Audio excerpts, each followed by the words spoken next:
है तो उपचुनाव से पहले उत्तर प्रदेश में जुबानी जंग भी तेज हो गई है। अखिलेश यादव ने जहां पर डिप्टी सीएम केशव प्रसाद मौर्य पर हमला बोला था तो केशव प्रसाद मौर्य ने अखिलेश यादव को जवाब दिया है। वहीं उत्तर प्रदेश कांग्रेस के प्रदेश अध्यक्ष अजय राय ने अखिलेश यादव के बयान का समर्थन किया और कहा कि ये लोग पूरी तरह दिल्ली के इशारे पर काम कर रहे हैं। तो बड़ी खबर आपको बता रहे हैं, जुबानी जंग और सियासी घमासान उपचुनाव से पहले उत्तर प्रदेश में देखा जा रहा है। लगातार अखिलेश यादव की तरफ से जहां पर ऑफर दिया जा रहा था, मानसून ऑफर दिया जा रहा था केशव प्रसाद मौर्य को, तो केशव प्रसाद मौर्य की तरफ से भी लगातार अखिलेश यादव पर पलटवार किया जा रहा है। अखिलेश यादव ने जो बयान दिया था उसका समर्थन किया है उत्तर प्रदेश कांग्रेस के अध्यक्ष अजय राय ने और कहा है कि ये लोग पूरी तरह से दिल्ली के इशारे पर काम करते हैं। और इसी खबर पर चलिए तमाम सारी और जानकारी के साथ लखनऊ से संवाददाता आलोक पांडे हमारे साथ जुड़ गए हैं। आलोक, यूपी में उपचुनाव होने लेकिन उपचुनाव से पहले जिस तरह से एक दूसरे पर वार पलटवार का दौर देखने को मिल रहा है, सियासी घमासान उत्तर प्रदेश में मचा हुआ है, जुबानी जंग तेज हो गई है, क्या कुछ उसके मायने निकाले?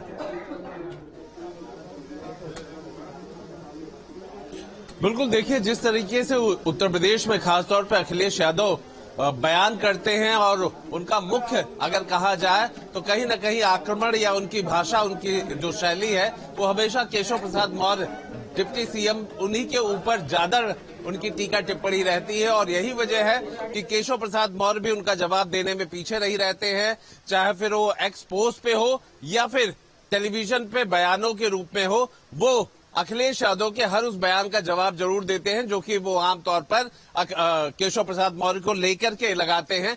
ऐसे पिछले कई बार से हो रहा है कि जब अखिलेश यादव केशव प्रसाद मौर्य पर निशाना साधते हैं और केशव पलट करके जवाब देते हैं।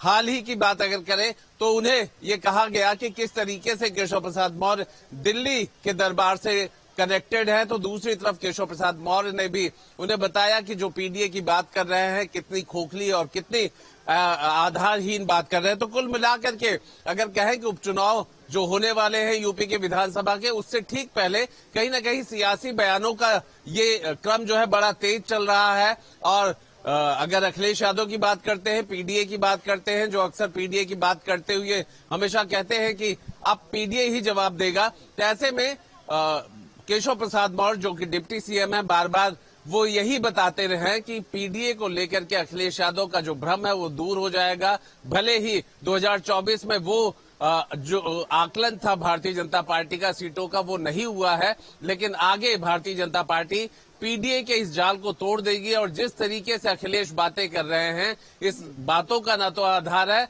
ना ही कोई बुनियाद है। जी आलोक, जिस तरह से सियासी घमासान मचा हुआ है, दूसरी तरफ आज मुख्यमंत्री योगी आदित्यनाथ दिल्ली भी पहुंच रहे हैं और माना जा रहा है कि केशव प्रसाद मौर्य भी उनके साथ मौजूद रहेंगे। प्रधानमंत्री मोदी से उनकी मुलाकात भी होने वाली है। क्या कुछ माने निकाले जाए इस मुलाकात के दिल्ली दौरे की?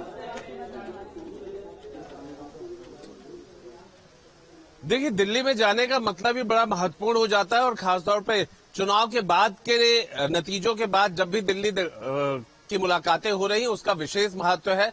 उत्तर प्रदेश में जहां पर सबसे बड़ा राज्य है लोकसभा सीटों के हिसाब से, अनुमानित परिणाम न आने के बाद लगातार यहां पर शीर्ष नेतृत्व किसी न किसी तरीके से हमेशा संपर्क में है। कभी वो संगठन को देखने की कोशिश कर रहा है, फीडबैक लेने की कोशिश कर रहा है, कभी सरकार के कामकाज को देख रहा है कि आखिर क्या गलतियां, क्या मुश्किलें हुई जो कि उन्हें सीटों के क्रम में नुकसान उठाना पड़ा।